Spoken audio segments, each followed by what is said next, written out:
Discover Islam, Level 1, Chapter 1. Theology.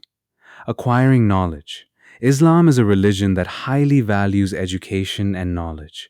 It mandates that all Muslims actively pursue knowledge, as knowledge elevates an individual's status within the community. The Holy Qur'an emphasizes this point. Are those who know equal with those who know not? It further states, God will exalt those who believe among you, and those who have knowledge to high ranks. The Holy Prophet, peace be upon him, underscored the importance of education, declaring it compulsory for every Muslim man and woman. He also highlighted the value of wisdom by saying, the most intelligent person is the one who could utilize others' knowledge and thus increase his own.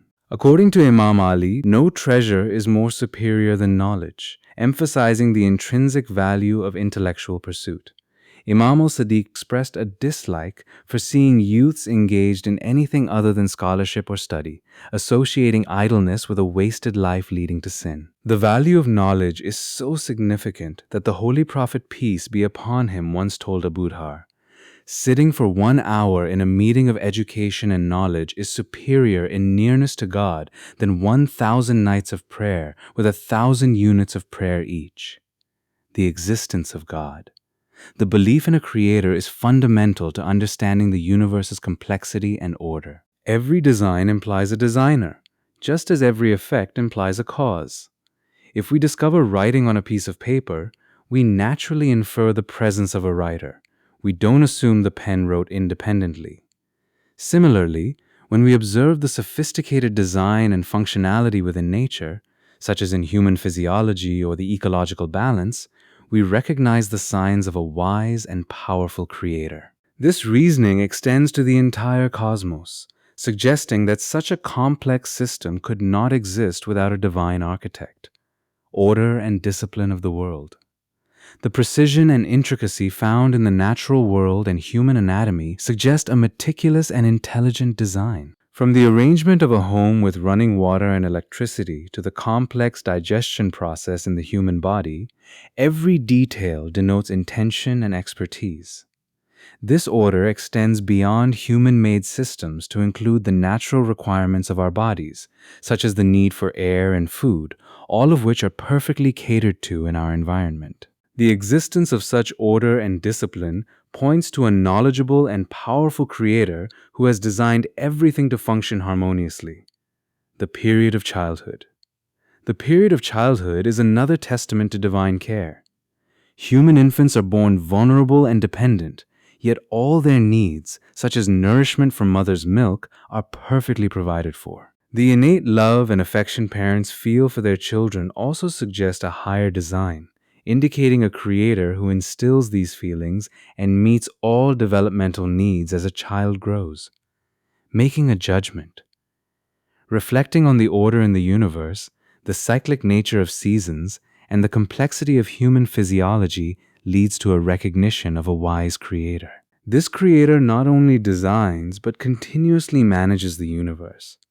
The precision in natural laws and the existence of life are not products of random chance, but the workings of a most compassionate God, who is deeply involved in the workings of the world.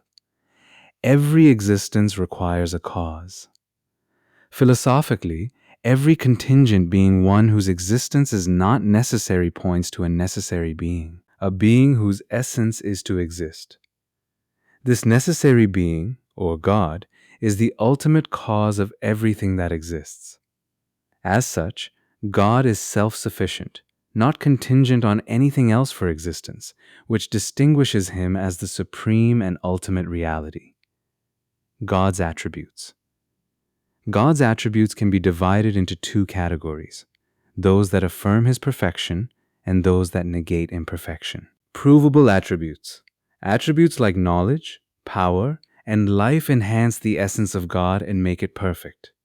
These attributes are inherent to God's essence and are not acquired from external sources, as God is the ultimate source of all perfection. Negative attributes. Attributes that imply limitation or imperfection do not apply to God. For instance, God is not compounded, does not have a physical body, is not confined to a place, and cannot be seen with the physical eyes. These limitations apply to created beings, not to the Creator. Monotheism. The doctrine of monotheism asserts that God is singular and unparalleled, with no partner in his acts of creation and dominion. Everything that exists, from the minutest to the vastest, is the product of God's will.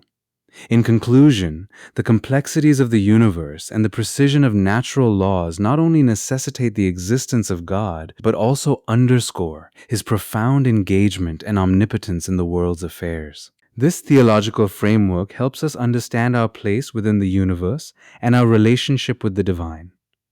The concept of monotheism is central to understanding the nature and attributes of God. To argue the impossibility of multiple gods, consider the following scenarios. First reason: impossibility of multiple independent creators. First scenario: imagine two gods, each independently capable of creating all that exists. This would imply that each element of existence could be created twice, which contradicts the observable uniqueness of each creation. Such redundancy in creation is logically and empirically unsound because everything that exists has a singular origin. Second scenario: two gods could theoretically collaborate, with each contributing equally to creation. However, this suggests imperfection and dependency, qualities incompatible with the divine nature of a god. If each god were capable yet chose to collaborate, it would imply unnecessary exertion or a mutual dependency to avoid conflict or competition. Traits that do not align with the perfection attributed to a divine being. Third scenario: each god could create separate aspects of the universe without interfering in the other's domain. Yet, this division would inherently grant each god knowledge and control over the other's creations, thereby contradicting the notion of independent domains and leading back to the problem of overlapping divine influence. Second reason: conflict between creators. If one god sought to create and another sought to destroy the same entity, the ability of the first god to defend its creation against the second would determine their relative power. Inability to defend creation would denote weakness, disqualifying the deity's status as omnipotent and omniscient. Thus, the notion of competing gods introduces the possibility of divine conflict, which inherently questions the omnipotence attributed to a true God. Monotheism refined. Belief in one God, the Lord of all worlds, simplifies the understanding of divine authority and the nature of existence. All other beings or entities, regardless of their power or significance, are ultimately subordinate to this singular divine authority. Worship, reverence, and obedience are due exclusively to this supreme being. Respect and honor towards prophets, messengers, and religious leaders are based on their role as divinely appointed guides, not as deities themselves. Their teachings and commands reflect divine will, bounded by the limits set by God. Justice of God.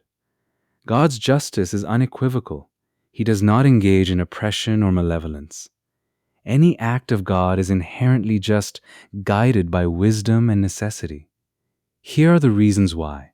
First reason: God lacks neither knowledge nor resources. He is not driven by ignorance, need, or malice, which are common motivators of unjust actions among humans. God is self-sufficient, all-knowing, and acts with complete awareness and purpose, making any form of divine injustice inconceivable. Second reason: rational human consensus and divine decree both condemn oppression and injustice. God, who has instilled this moral understanding in humanity and explicitly commanded against injustice, cannot contradict these principles without compromising his divine consistency and the moral order he established. Implications for humanity. Despite apparent inequalities and hardships that individuals may endure, these are often the results of natural laws or human actions, not divine malfeasance. The natural world operates on a foundation of cause and effect, and while it can produce suffering, it is not an indication of divine injustice. God equips each individual according to their capacity and provides opportunities for growth and redemption. Every effort is accounted for, and no one is burdened beyond their means. Conclusion. The theology of monotheism shapes a comprehensive understanding of God's nature as a singular, all-powerful creator who governs the universe with justice and wisdom. This belief system simplifies the human relationship with the divine, focusing worship, allegiance, and obedience solely on one supreme deity, and sets a framework for understanding the complexities of existence within a just and purposeful divine order.